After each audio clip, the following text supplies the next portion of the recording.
Sure. So I'm checking in with great excitement. Two of my favorite technologists in the world are on this call, and one of my favorite sons Hmm. are on this call as well. He is my only son, and he has a son, so I have a favorite second son who is his son. And I'm really excited in my body, and I'm very grateful for all of the teachings. And Peter was just talking about how many aliens we are in daily contact with on the planet, and I hope he says something about that in his check-in. So, Peter, check in. Yeah, well, I'm I'm just already just sorry. learning Sorry about. to interrupt, Guy. I just want to note I already see four aliens now. So Yeah, yeah, yeah, I don't know whether you go listen ahead. to Nate Hagen's and the Great Simplification podcast, but he had a couple of space guys on there recently, and they were just saying how ludicrous it is about the people's aspiration to live on the moon and Mars, and living under Earth's atmosphere is actually like living under 30 meters of water, and it's that protects from radiation, of Mm. which just blasts your DNA as soon as you jump out of that vehicle. And he was saying that if we'd heard the sounds that a whale make from the distant moon of Europa, we'd be sending a massive ship out there. But the aliens that are actually on this planet turn into dog food and oil for our cows. So their point was, we're already on a spaceship. It's traveling 100,000 miles an hour through the galaxy, and there's 200,000 aliens already on this planet. And how many can any of us actually take with? My partner's pretty good at communicating with cats. She really speaks their language, and they speak to her. I've seen her do amazing things with cats. But surely that's the place to start, right? If you want to talk to aliens, then and he was saying this amazing thing about how his he had done a whole load of research on communicating with dolphins and got these tablets, and dolphins were basically communicating with a tablet. He was saying that the kids were learning, that the dolphins were learning as quickly as children, and given it. And all of his research was funded by a guy who wrote a space elevator novel, which you may well have read yourself. Space famous space elevator novel was funding his dolphin alien research. So, so since then, what I did yesterday then was I looked on this website for endangered species. I'll just show you in 2 minutes.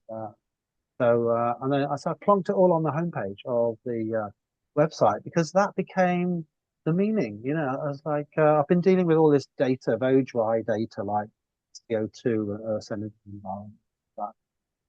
But this just brought it to life. There's 172,000 known species, of which 50,000 of those are threatened with extinction. Right? And that's what we're doing while we're pissing around trying to get to Mars, Moon, you know. And really, their message was we need to turn our focus internally, and we need to focus on stewardship and making a habitat. So that's my check-in. Hmm, beautiful. Reinier, how are you doing? Yeah, I'm doing great. I am in a lot of movement. This Friday, I will go to Sicily with my family and with some friends.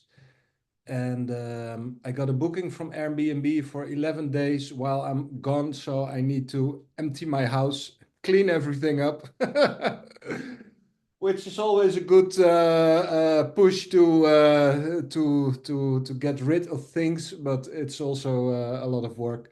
So I'm in full organization mode, and at the same time looking forward very much for my holiday, and nice to chill out. So yeah, I'm checking in with excitement. I and also with strength, as I have been building a lot of muscle lately. So yes. Welcome. And Gary, how are you today? Very well, thank you. Pleasure to be here. Very grateful, checking in with gratitude to be with you guys. Appreciate the opportunity. And I'll be future looking forward to any feedback Reinier has about Sicily. We plan on going there in July for my wife's birthday. And I noticed how close it was to Malta as well. So we'll try and do Sicily and Malta. So any feedback that you have would be amazing. Well, And that's me. Yeah, mostly checking in with gratitude and interest. good. Thanks, Gary. And so, Gary, if I can start with you, if you can just say a little bit about how you've been using AI both in your work, just to blow Gary's trumpet. He's the head of learning and development at Mercedes and BYD in Ireland. That's his corporate job. But his love is the human body, neuromuscular therapy, and how have you been using or thinking about using AI so that you can give these two guys a brief of how you would imagine using technology in order to create this $1 billion unicorn that is now possible in the next 5 or 10 years. So if you just say a little bit about how you're using AI in your workplace with leaders and what you'd like to be able to do with working with individuals for their human body transformations. Okay, I'd start with, so I'm not the head of L&D, I'm an L&D coordinator, but that's actually part of the story. So I report to a head of learning and development, which is why I want to get out of working commercially 9 to 5, which is why I want to create this business. You know, when you're working for a head, we won't go into human politics, but we all know what it's like sometimes in 9 to 5 and the constraints. But what I've noticed over the past 10 years with my neuromuscular therapy, it didn't take me long to bridge the gap between, oh, when I used to finish work and go treat people physically with their physical therapy, but I would see the same people on the bed, on the plinth. And I go, this is a leader, this is an executive. These are the people in 9 to 5 that only think about business strategy and they don't have a body strategy, which means the body makes its own strategy. You can imagine a CEO that doesn't know the strategy of his own business, but that's what most of them are doing with their body because of what I call the physical costs of success. These postures that we take up on laptops, desktops, and phones. It's great professionally. We've got to get it done. It's a digital age, but that has the body keeps score and has a tax to pay. And that often turns up as pain to niggles to it could be full blown chronic pain. It can be exhaustion, the physical capacity of the work. We all know about it. I'm sure we all in this call spend a lot of time online doing whatever you have to do. So I would like to fit that bridge that's between the corporate and the physical. And I believe that there's a gap there for a lot of people. And I believe the potential is that the body is actually should be a driver or performance in and out of work. And we all know you could have a great mind, but if you're in work and you've got a tension, headache, or back pain, it's quite difficult for you. You know, if that's constant and chronic, it's quite difficult for you to operate your maximum. But if you come in and we talk about, if you feel fantastic, we've all had that day where you just go, wow, I feel like a 10 out of 10. That translates to work. You're going to have a good day at work. It translates to your relationships. It translates to how you carry yourself 24/7. So I offer that bridge with a range of different techniques to help the busy executive turn his body into a driver of performance in and out of work rather than having it be the tax that he's paying. I'll pay my body for this business success over the next 23 years. And then in my 60s, when I decide to retire, I'm spent physically and I can't actually go and enjoy all my success. Where AI fits in, and I'll be bluntly honest about this, is one of the roles, one of the things I have to do is outreach and speak to these guys and find them, mostly using Sales Navigator, LinkedIn is the best place for them. So where I'd like AI to come in, what I've used in it so far is you can really kind of copy and paste your brain. I mean, there's human stuff that's really important, but posture analysis and exercise logs and body reading can actually be done by AI now. So I could take a client or take their posture pictures and their background and put it into AI and it'll come up with very, very close to what I would have said in like rapid time. So that's how it can help is it can really speed up the process. Obviously, like any AI, you need some sort of human to be able to confirm the outputs. Don't just trust it blindly. So in terms of output, in terms of scale, and then again, where I'd love to see it is this outreach piece. So I still have the job.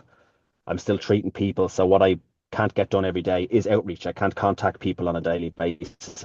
I think AI can. I think AI can use or scrape my leads, use my language models to whatever the case may be. Maybe it's influence, maybe there's other pieces about what we say to these executives, and AI can actually reach the person, start conversations, at which point then I could, for now, take over. So that's where my gap is. I can't get enough outreach going. I can't speak to enough people on a weekly basis. because of life. Um, what AI can do in terms of me, it can multiply myself once we start working with people. It can body read, it can assign exercise. I just had it assign a client's exercise there, literally just now. So there's a lot of capabilities, but for me, there's still some gaps as to what I'm actually able to, what I can use it for, what I'm actually using it for, rather, is probably more accurate. Mhm. Wow. So that probably sounded like that was a long story. It's a long story, but it's about your life. So Yeah, that's yeah, true. yeah, it's beautiful, Gary. I feel really excited listening to what you are bringing into the world, and I think it's much needed. Um, Happily, I already got pain in my arms from working with computer in my early 20s during my studies. So that was the moment I start going to the gym. And since then, it's like, yeah, 25 years. I go to the gym and I do a workout and I exercise and I go to the sauna and I meditate. So I have a nice temple and I'm very grateful with that. But there, I think there's a lot of people that, yeah, that don't that the realization that you have one body, one vehicle that Uh, needs to navigate you for the rest of your life. So better treat that vehicle with some love and respect and honoring. And yeah, for sure, for sure. I love that. I love that analogy as well. I use it, the vehicle. Yeah, Whether you get it, where you drive a Mercedes or you drive a BMW to work, the one thing we all drive to work is a body. It's the one thing that we all have in common, no matter what industry that you're in. And if you don't respect that body, as I say, keep score. exactly. And also for the aging perspective, my vehicle gets older, but Yeah, I'm getting wiser and more joyful and more lovable. So it's yeah, it gives some perspective. It's my vehicle in this life. Yeah, exactly. We shouldn't want to, what some people that happen is create that gap. All this, the good stuff you're mentioning keeps going forward, but the body doesn't go with it because maybe they don't. And it's a lot of people, they don't find the root cause. They maybe just go to the gym and just stretch random things. And often yeah, that's the opposite. yeah, I won't go into too depth, but that's not what we should be doing with certain things. yeah. And yeah, the vehicle, I really like that vehicle analogy. Or the other Yeah. thing I was saying, I think it was actually my dad that said this. So we all, people would work in corporations, and the root word of corporation being corpo, which my wife is Brazilian, so we speak Portuguese. Corpo means body. Yeah, my wife is Brazilian as well, so E aí, espero I que você está falando português. sim, sim, muito bem. Ah, beleza. Yeah. Exactly. So yeah, corpo, body, corporation. So you can see how they come together. Yeah. Yeah, for uh, somehow I always chose the path of entrepreneurship, so I never worked for a boss or a corporation. Maybe the Must corporations be. were my customers, but yeah, Yeah. definitely not my boss.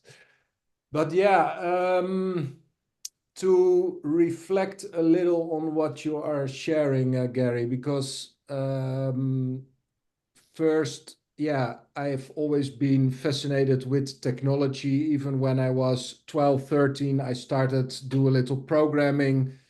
I studied computer science and I was the CTO of a full service internet company making all kind of big web platforms. Um, so always been passionate about technology and playing and experimenting with it. And yeah, I think since I would say 1.5 years, more and more I'm experimenting with AI, just seeing how I can surf this big wave, not to go full in, but at least to know how to what is happening. Um, Also, I'm working in my brother's place. My brother is also an entrepreneur. He has a big tuning garage where he gets all this amazing expensive cars, and he makes titanium exhausts, and I help him to automate all the processes also with AI.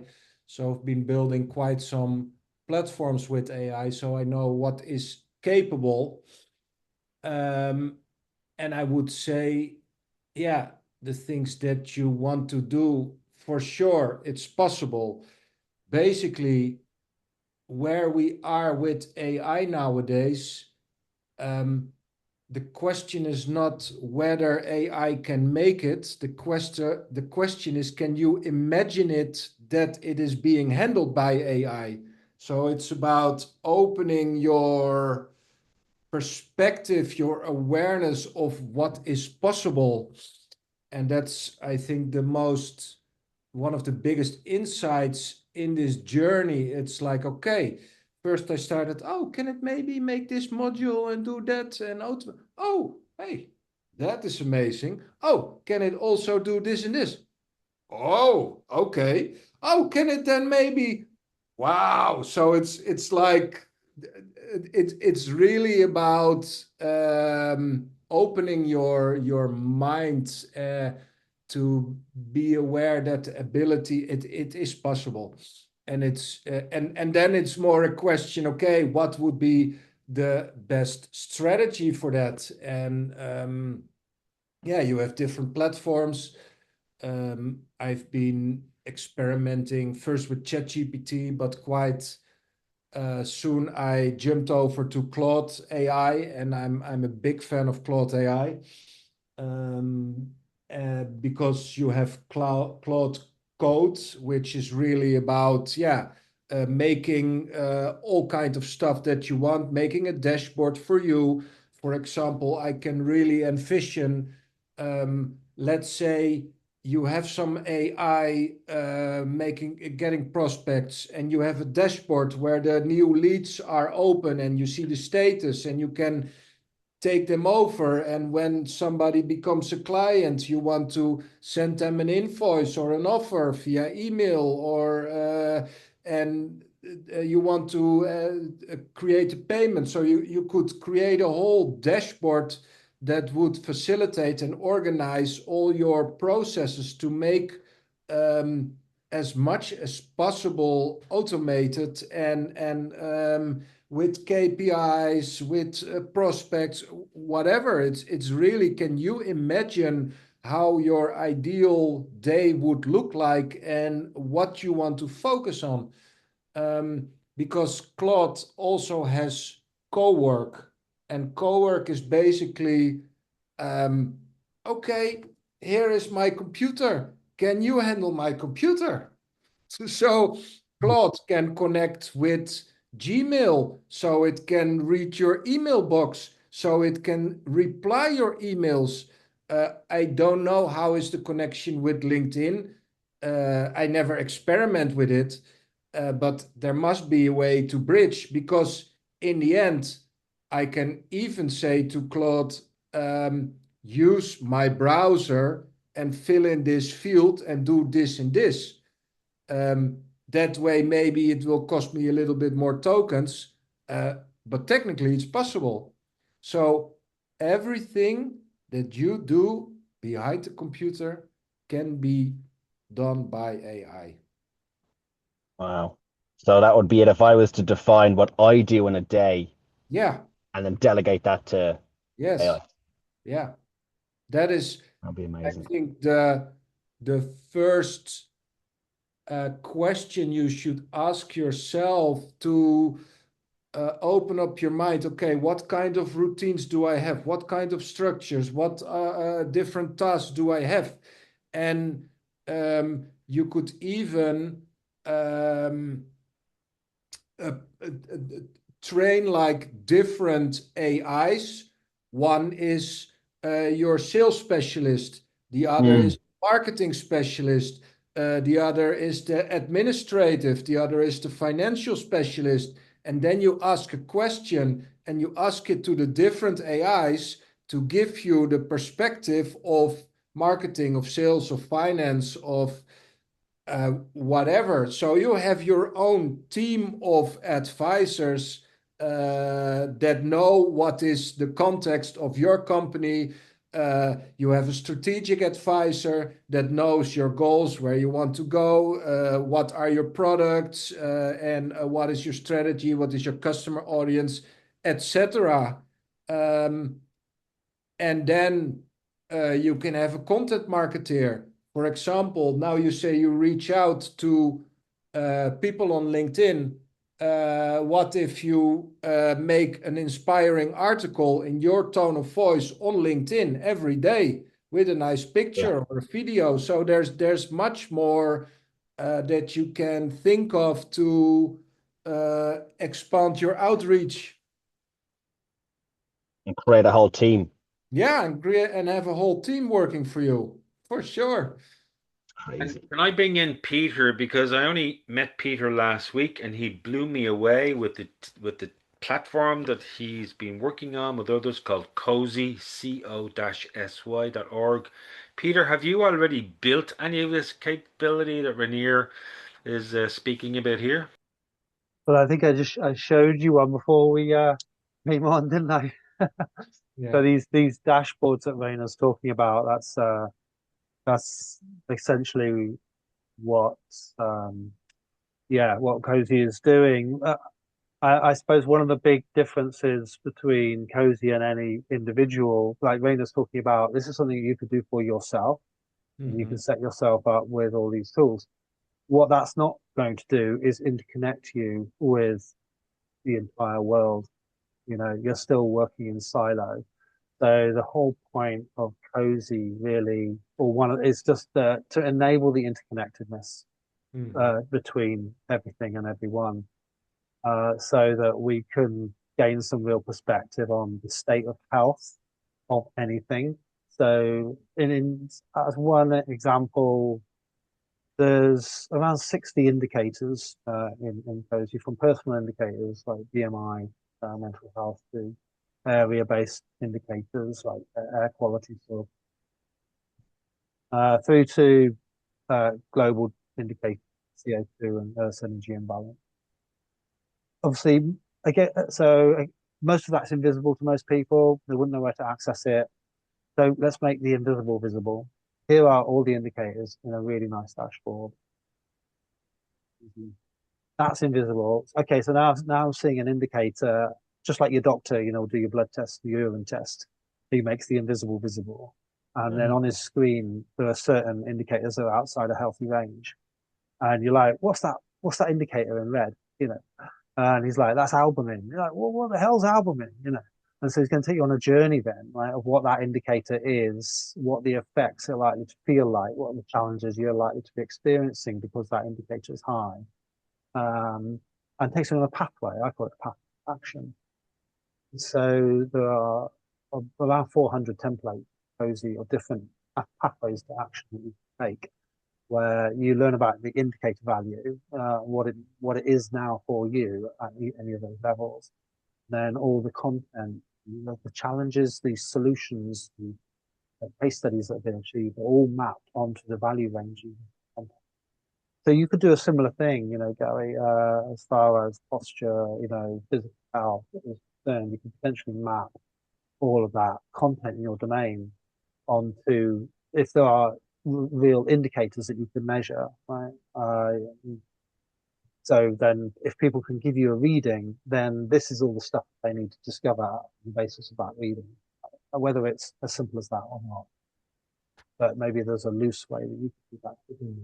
So they're creating those pathways to action. So that's kind of, in your case, that's the stakeholder engagement piece. The other, like in the platform itself, there's about 15 different stakeholder engagement tools. So from local democracy.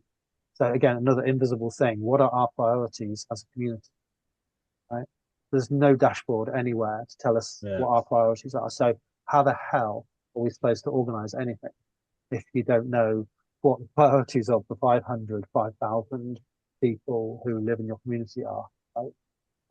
But and that was the previous platform that I built, was all about local democracy. But I realized I'm asking people to prioritize stuff without giving them the context. So all they prioritize is dog poo bins and park benches and allotment. Yeah. Right? You show them the indicator data, just like your doctor. There you go. because you go to the doctor who does a physical assessment, he's going to tell you, well, you probably want to get rid of that wart or whatever, anything you see. You do the blood test, do the urine test. Now your priorities are, right? You know what's going on inside. You know what the important stuff is, right? That wart is no longer an issue. Yeah. Right? Yeah. That mole is like trivial to what's going on. Right? Yeah. And so complete priority change.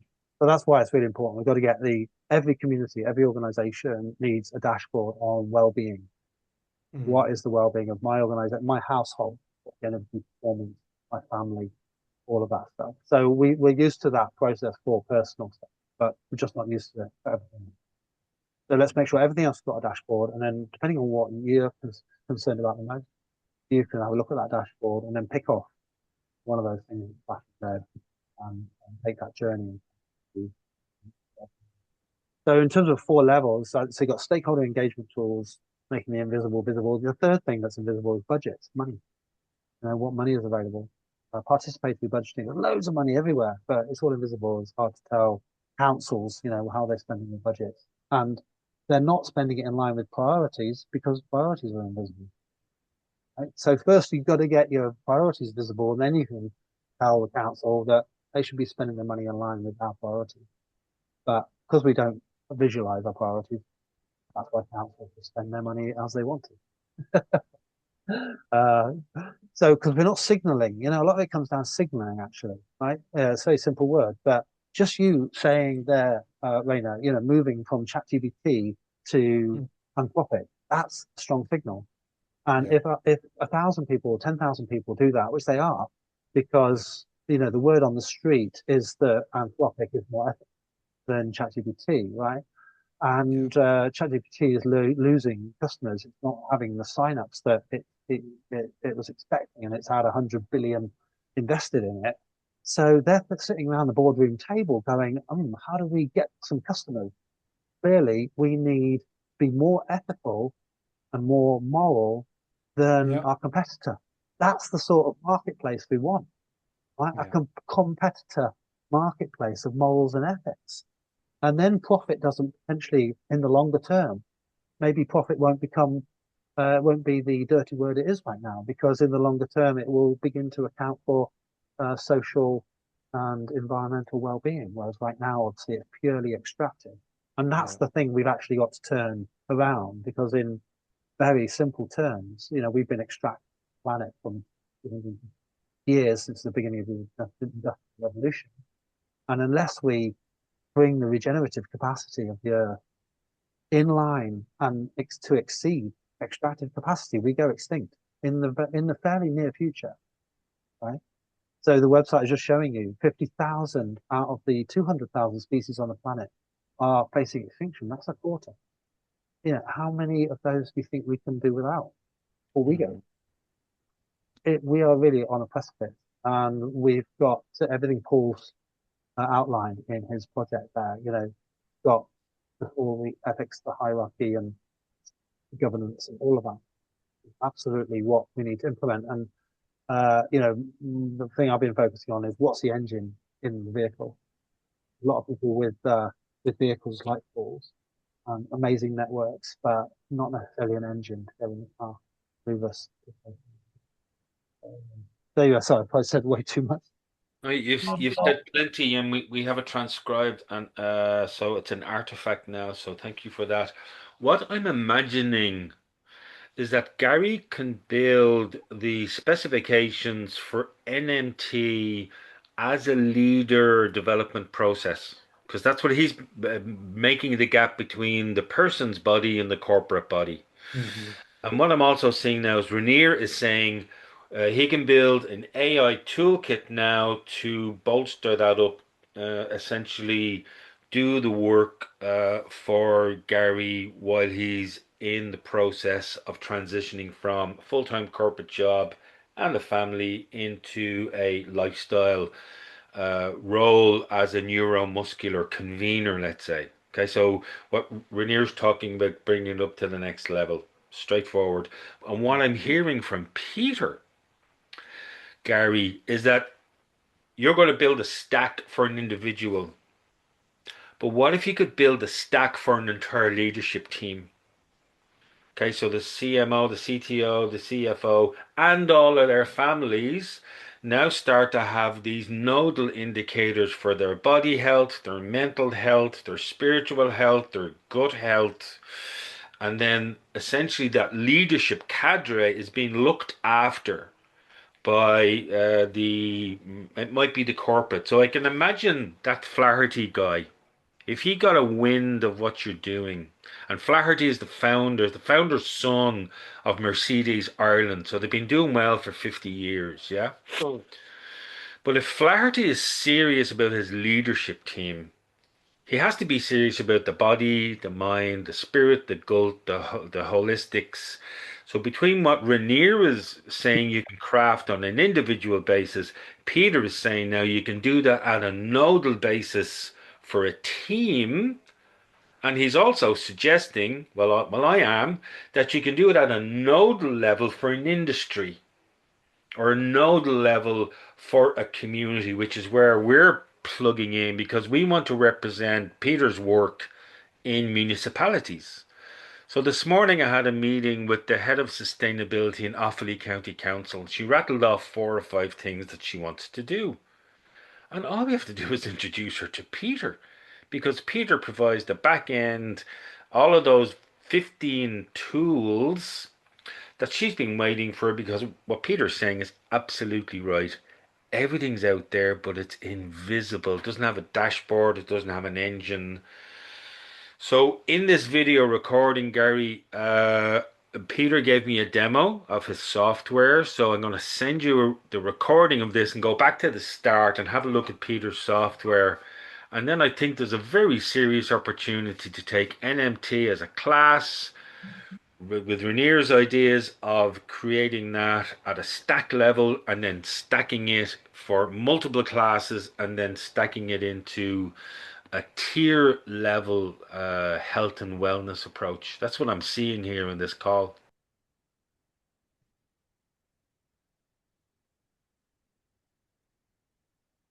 Yeah, it would be I great. It love. would be great to work with you. I don't know what your situation is, Reinier, but you've talked about a lot more detail about how the AI can be applied to the individual organization using the agents or different Hmm. roles and things like that. And obviously, my main focus has been about the interconnectivity of Yeah. that. How do you apply that across a network, right? So like the Climate Emergency Centre network, for instance, has just taken on Cozy to underpin their network. They got 74 centres across the United Kingdom. So you can imagine some of the pain points that they've got are they've got 74 centres with so much commonality, right? Hmm. Where the network operator has got almost no capacity, no tooling, and how do they enable a collaborative action across 74 nodes, Yeah. right? In the communities in the United Kingdom, we know 99% of the rivers are dead. We know that if they knew that, they could see the indicator data about water health and the health dashboard that Paul has actually got in the background on his image, right? Hmm. Look at Paul's right shoulder, left shoulder. There it is. There's the Yeah. community health dashboard, right? And that's why I was just laughing when I first met Paul. It's like, are you what? What is this? What is this sorcery? Uh, every community needs that dashboard. Yeah, they're walking past it going, what is that indicator? Why is that indicator so high? What is that? Oh, that's bloody hell, water health. What do you mean the river's dead? Why is the river dead? Oh, it's pollutants, it's sewage, it's phosphates. Right. Oh, I'm going on a journey now. What can I do about that? Oh, I can do this, that, and the other. What? Who else is interested in that? Oh, as it happens, there's 3 or 4 people in every community across the country that want to clean up the river. And next Tuesday, you can join a call where 100 of them are going to be creating their own action plan, taking the template, which is a case study in Oxford where they've already cleaned up the river, where they got blue water status, where they're swimming in the river, where the fish come back, all being regenerated. And there's going to be 100 working groups now discovering, adapting, and replicating that in their own local area. And so essentially, the new capability goes from an amazing case study in Oxford that is currently on Carbon Copy to waves of coordinated action as we discover, adapt, and replicate those into the local context. whether that be a household or whatever. And that it's that rapidity empowered by this whole AI creating the tooling that we need that enables us to essentially mitigate against quality crisis. And this can also be the core of our European funding applications because each of those nodes now can upload their data, their CRM, and their indicators so that essentially we're creating a continuous feedback engine for the grant. I mean, imagine this in Holland, Reinier. I mean, Mhm. the Dutch government what would they do with this Yeah. capability? That's the time of unlimited potential, where we live in. So it's like, okay, you can make it this, and how can you make it into the here and now, concrete, one step at a time? Um, which I'm also curious, Gary, like when you hear about what is possible, what are you taking out of this? How can it already help you to take a next step? Is it what kind of clarity does it gives you?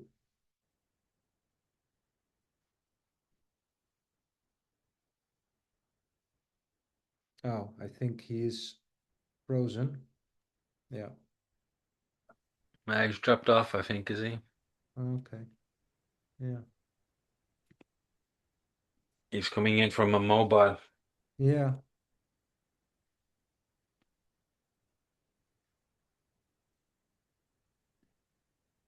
I'll just text him. Mm-hmm.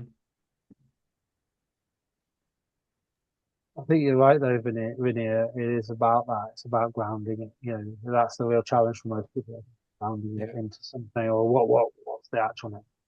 Yeah. It's So, it's really like in the field of unlimited yeah, potential.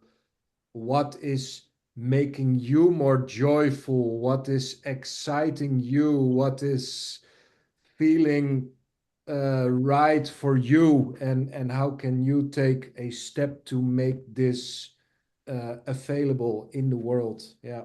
the way I've been doing that is sort of pivoting in a sense because from the original, like I was selling the direct democracy tools, right? So to engage communities, but Mhm. stakeholder engagement is a hard thing to do. And actually, there are, hello, Gary, there are pain points that people are experiencing right now Mhm. just in managing their own contacts Yeah. or building a website that's actually useful, Yeah. right? And so there's a way to speak to people in the very short term, going, well, let's get your contact management sorted out. And so, Gary, that might be some way to like make a step forward. Like Reinier was saying, asking what you're taking away from it, and out of these possibilities, are any clear steps becoming apparent to you? Yeah. Did you So, hear so my last question, Gary? Or I I don't know. dropped off halfway through Rainier. My phone, funny enough, I've never had to say this ever because I was sitting in the sun, my phone overheated. I've never said that in Ah, Ireland before okay. in my life. In Ireland, I've never said that before. That's a luxury problem. I was sat in my car, so obviously the sun just blasted out. But I only caught half the question. Sorry, Rainier. Yeah. No, so I was just curious, like the possibilities that I gave you, a little inspiration. What can you take out as a concrete step, a concrete next step, or yeah, how I was I think curious. starting up here of maybe I was coming in saying I wonder how AI can do my outreach, and now thinking about how can AI do everything, and how Yeah, can not just one outreach, as you say, that's maybe one role or task of the outreacher, but what other tasks of the posture analysis guy, of the sleep metrics guy, the marketing guy, the same as any business, like the yeah, mastermind group. yeah, Remember that Think and Grow Rich. So the best guys, they knew they weren't experts at everything, but if the yeah. AI could slip in and be an expert where I'm not in multiple areas, not only could it take over some of the stuff that I'm doing now and start to do stuff that I'm not doing now, and Mhm. I can add that to my game. Yeah, And also I love the idea of the dashboards because I mean the first thing that I do for people is the awareness that they just don't have awareness on. And you might think I've got pain, so you think that's to do with a muscle. But once you start shining a light on, yeah, it's posture, but also if you are an executive That stress response and your nervous system is a driver of everything. It's Yeah. 50% of all flare-ups are nervous system responses. It's protective central nervous system activity rather than muscle tissue. Your sleep, your recovery, your what's going on in your blood, all these different factors. And once you shine a light on it for people, which I'm doing sort of verbally and with posture pictures, but if you had a dashboard where someone could go, oh shit, my sleep is in the red. Excuse my French, but go, oh no, I didn't realize my breathing is in the red zone. Because I think you're right. Once people see a red KPI, they go, oh, hang on, I need that at least to a green, whatever green is, it's 80% plus. And how that would translate outside of just the third thing being just the individual. So would someone go, hey, I'm starting with me, but I want to plug my family into this thing. I want my family to Yeah. live long. Yeah, for sure. Yeah. Businesses, yeah. So look, again, if you put a KPIs on it and realize, oh, we're only reaching 80% or 70% of our business objectives. And if you could then go, all of your staff are only operating on about 70% of themselves. That would become really clear to go, well, what if everybody was operating at 100% physically, emotionally, spiritually, all this stuff? And then, of course, professionally, what would happen then to business KPIs? Yeah. Yeah. Beautiful. So that's where my head is going. So it's really, yeah, it's very interesting, very exciting, actually. So I think I was like, oh, I'd love AI to take on this one thing. And now it's like, oh, wow, there's probably more potential than I was thinking originally. Yeah. I have been facilitating mastermind groups in the past.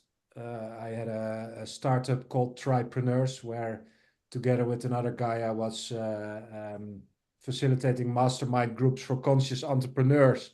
But I Yeah, have been thinking of like the AI masterminds, like where you have different members and you can place yourself on the hot seat and being asked by the different AIs. So yeah, it's an interesting thought. It is possible for sure. Yeah. I imagine almost now AI having a conversation with itself. You've got your AI marketing guy and your AI sales guy having an argument going, I Exactly. don't agree with that because that's what happens in the boardroom. Yeah. Which is already happening when I am creating applications. I'm asking a question, and then the AI is analyzing with an agent. Oh, the user is asking this. How can I translate? And then comes the coding agent, and then comes the quality assurance agent, and then comes the test agent, and then comes the delivery agent. So it's like, oh, the design agent, yeah, but it should. So this is what actually a swarm of agents are doing in a specific area, all with their, let's say, role and their memory and their yeah, their targets and their responsibilities. Yeah, it really is amazing. So yeah, you got AI agents collaborating with each other and in some cases challenging each other, Yeah, which is yeah, good. yeah. It's like, and that's also sometimes, let's say you start speaking with AI and you say, challenge me, be critical. Where Yeah, is my business model still flawed? Challenge me, asking me the questions that you should not ask, like be rude, be yeah, critical, yeah, you know? yeah. ChatGPT would do that. It's like it's always saying, "You've got this," and I'm like, Yeah, you are the You don't need best. to tell." You're No, yeah, tell me what I've not. What am I not using you for? I often ask it. What have I exactly. not thought Exactly. of yet? Yeah, What have I yeah, not asked you to do on my behalf? Or yeah, again, be harsh. Be the critic here. Don't be telling me I've got this. What have I not got? yeah. For Beautiful. sure. So yeah, I would advise you definitely open an Claude AI account. It will cost you Okay. €20 per month, and start experimenting. Make some projects. See how the code work. Like Yeah, if a little in it, so you have some hands-on experience. Yeah, definitely gonna start that. Yeah, brilliant. Appreciate it.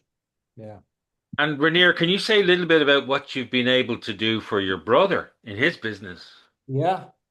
So, of course, basically, my brother, he has a web shop. He sell car parts, steel parts.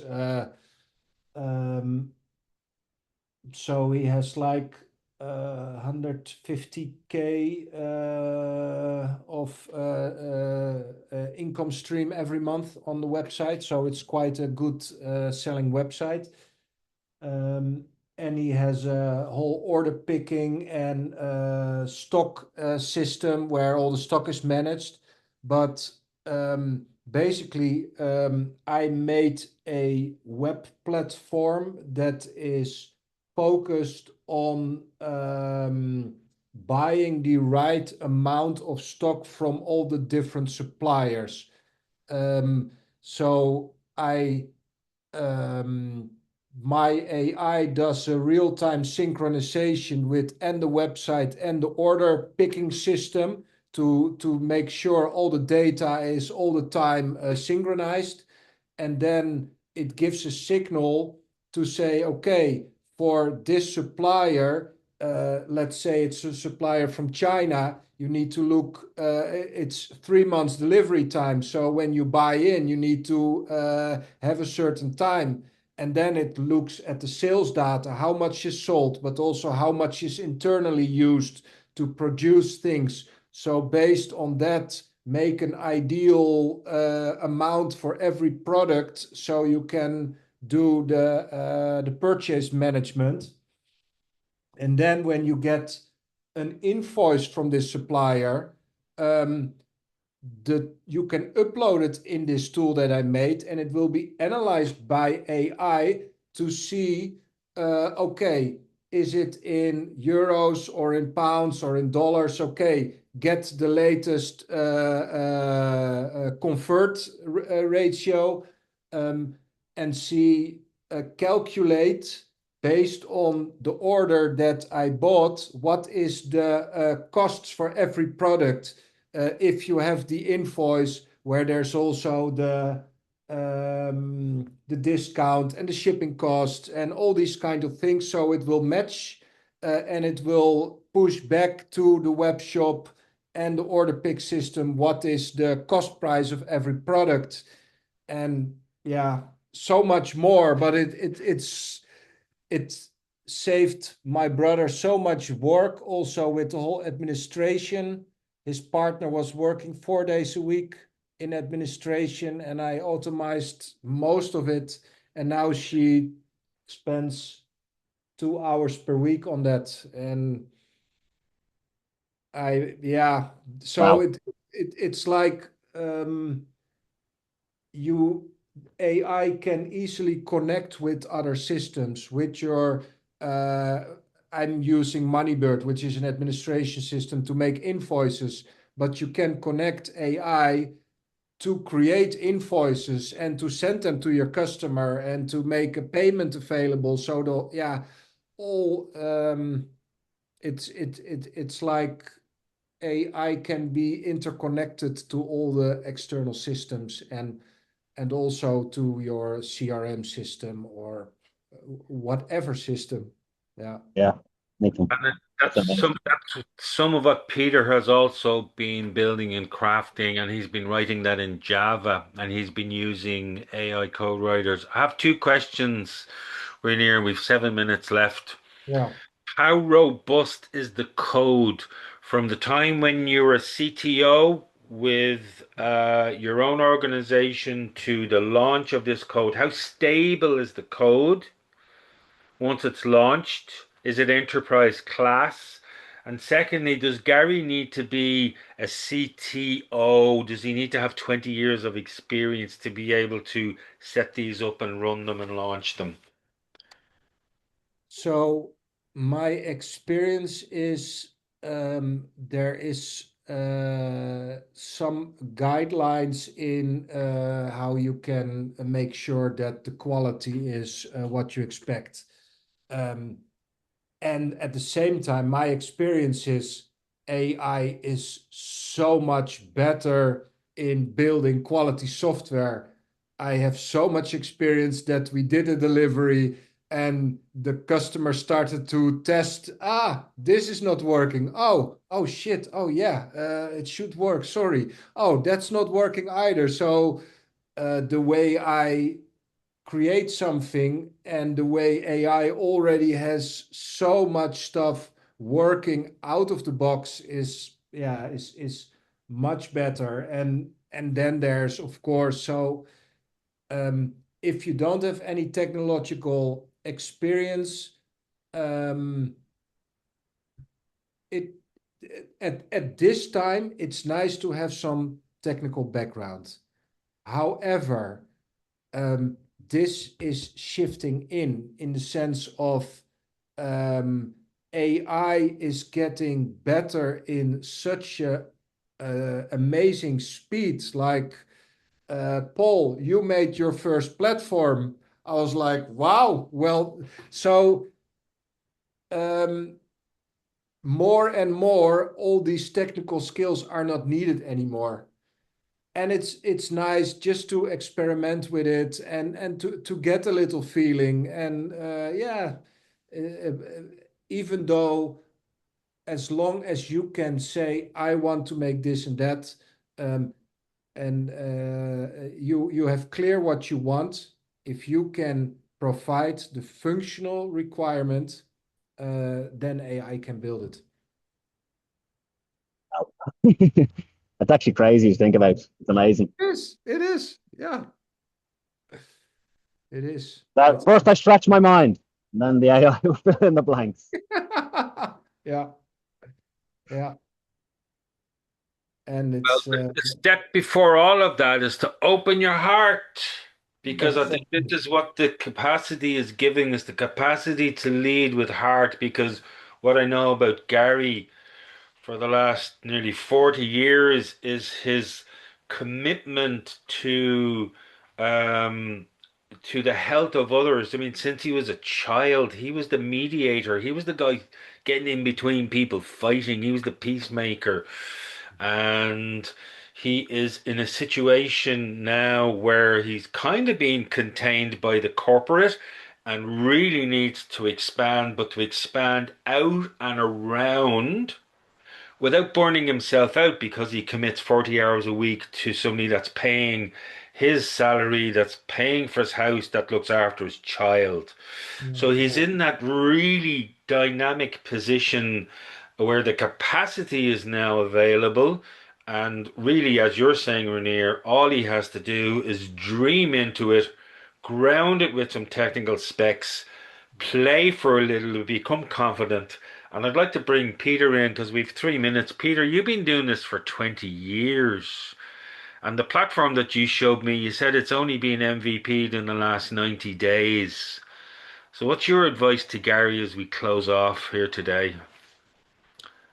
Well, I think stay focused on well-being.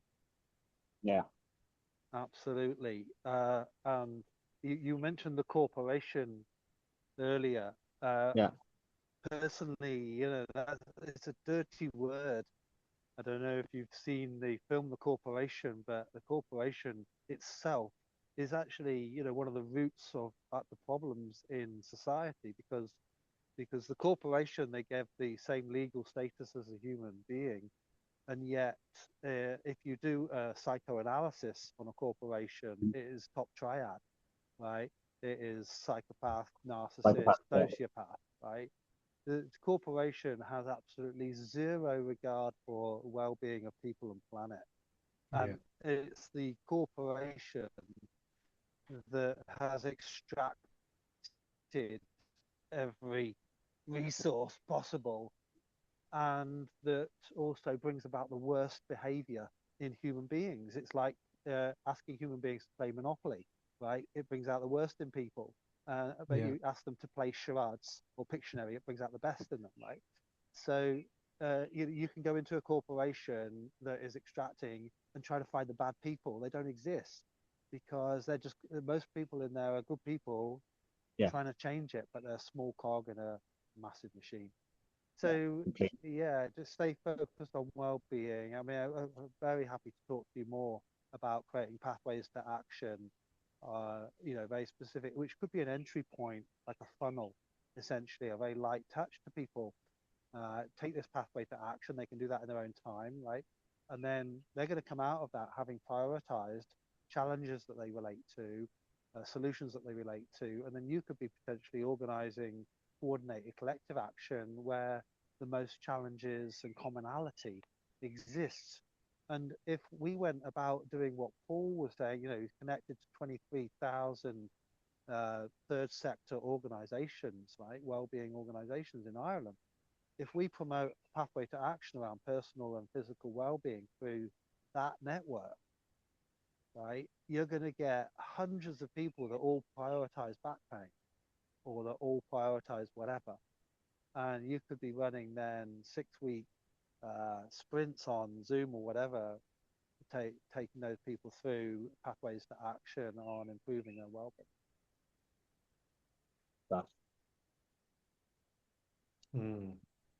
So just to come back on that, I had told Peter in Ireland there are 4,300 social enterprises and they've 281,000 staff. Imagine them having a well-being portal that looks after all of the founders, all of the board members, all of the volunteers, their gut health, their neuromuscular health, their spiritual wellness, their medicine. That's the potential that we're seeing. I think that's why Peter's been sent to us.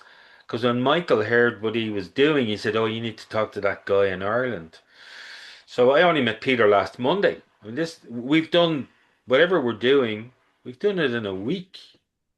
And I never heard about Notebook LM until Thursday night. And Yeah. I've produced 7 pieces of content and 2 videos and a YouTube channel while I was watching rugby. Yeah. We're entering into an era of empowerment Yeah. like no one's felt or seen before. Mhm. We're entering into an era where instead of having all of the global wisdom of ChatGPT or AI in chat threads, it turns into tools in front of your eyes. Yeah. You put in a request, you say you need a tool, and that tool actually brings about behavior change, changes people's lives, on a personal basis, a community basis. And that's where we're at. Yeah. And the original software platform that Reinier created years ago is called Procreate. So this Yeah. this guy knew it 20 years ago. Yeah, I you've think seen it in I think a lot of ceremony, us brother. I think a lot of us knew it. The challenge has been how do you, as Reinier said, how do you apply it step by step Yeah, in Yeah. real ways? Because yeah, there'll be a million people advocating for potential, but yeah, can you engage like Paul now? Can you engage that person in that sustainability office and move forward with that person? You know what I mean? Because yeah, there will be no shortage of people offering the world on a stick. yeah. And in the end, um, what AI does for me is it is inviting humanity to be human again. Yeah. What makes us human?